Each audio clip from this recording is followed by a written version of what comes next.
Alright, what's going up guys? So, I'm going to bring you guys a basically, let's say, an advanced Lee Sin guide here. Just some tips that you can do to improve your Lee Sin gameplay. Alright, so basically, let's just up all this stuff so we don't have to deal with it. Okay, let's just buy standard build. It's going to look something like, probably like this, I would say. And then maybe last item can be whatever you want really to match them. Could be like a Warmogs or a Randuin's. We'll go Randuin's just because, let's say they have like a Vayne or something. Alright, so you're going to want to basically take 3 damage items and a tank item if you're playing like Bruiser. But if you, let's say you're like 10-0 for example, you want to go Lethality. I mean like Yomu's just full damage, that shit's just broken. Let's upgrade all these abilities here. Alright, so first thing I'm going to talk about is ward hopping. This might sound pretty basic, but you need to get the hang of it when you're playing Lee, because honestly, this is the most important part of becoming a good Lee player, is ward hopping. So what I have is I have my ward binded to T, because it's more comfortable for my fingers, so I don't have to go to 4 every time. I don't have to go up. So when I ward hop, it could be better, but I would say it's pretty good.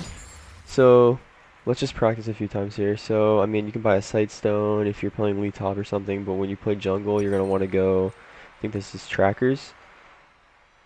No, this is fucking okay. This isn't warriors. All right, so we're gonna just practice ward hopping.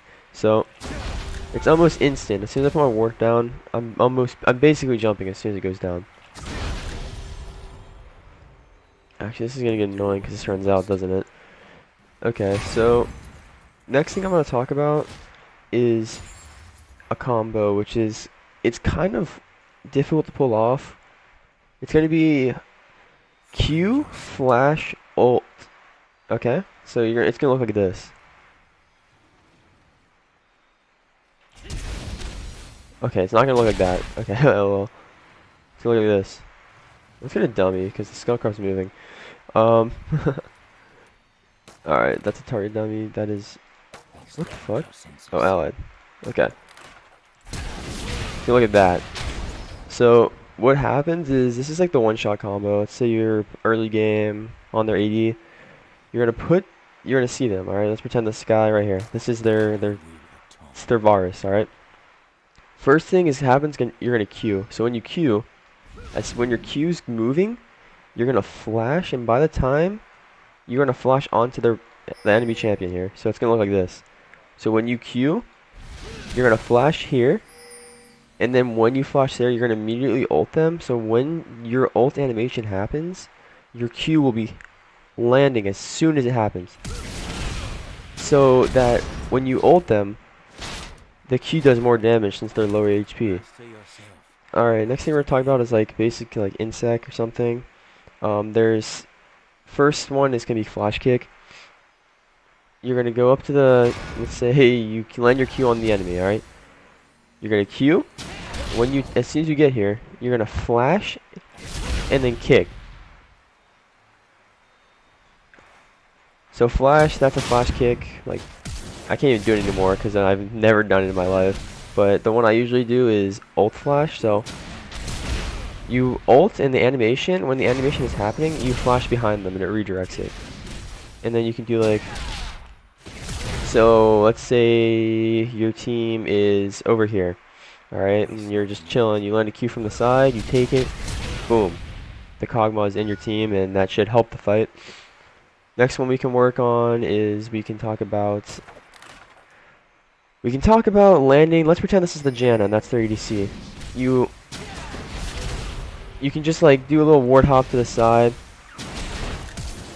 Okay, that was fucking bad. But like what I'm trying to say is you can land a Q on an enemy, like a different champion, and then ward hop to it mid Q, and then redirect where you're going. So this dragon's probably gonna push me away here, but we'll wait. Okay, I can't let it kill the dragon. Okay, so we're gonna kick him over here. That was without flash. The thing about Lee is you have to know what play you're going for before you do it, because you have to envision it and then you have to go for it. So this could be like their tank or something, and then all of a sudden you can just go for that. Like dodge. It doesn't matter. It's just you have to envision what's gonna happen before it like it actually happens. Okay, then another thing we can talk about is the Q smite or smite queuing.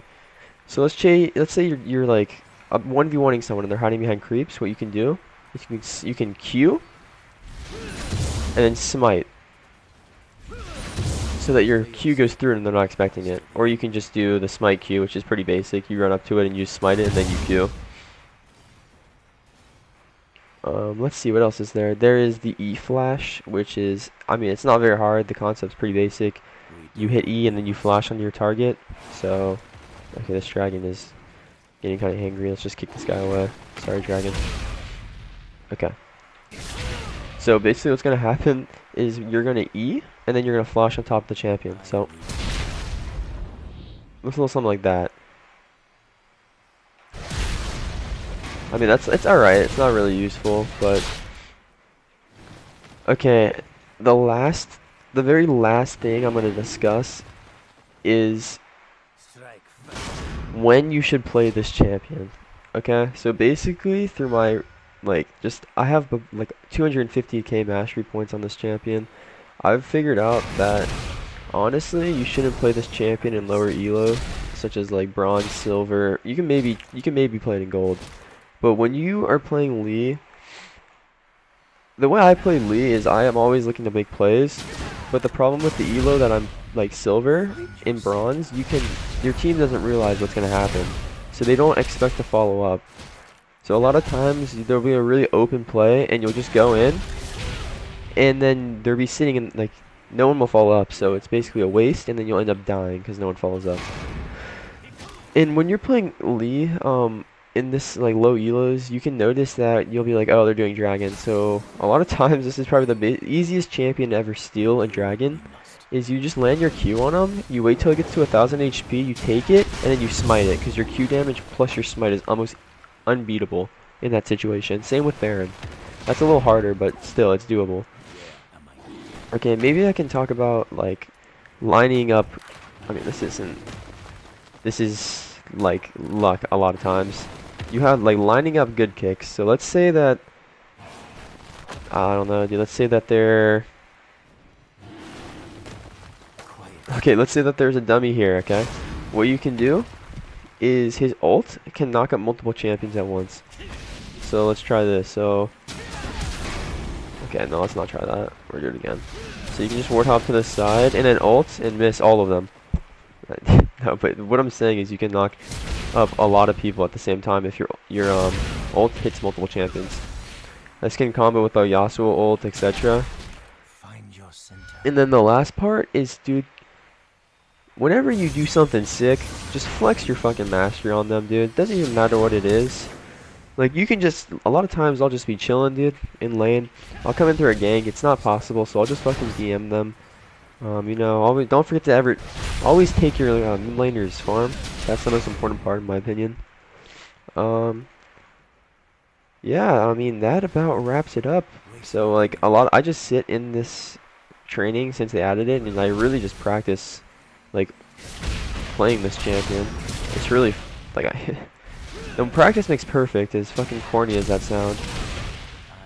But, like, you can do a lot of things with this champion. That's why he's probably my favorite. Alright, I'm glad you guys, I hope you guys enjoyed the video, and let me know if you learned anything from this, or if I just sound like a retard the entire time. Alright, thanks for watching, boys. See you next time.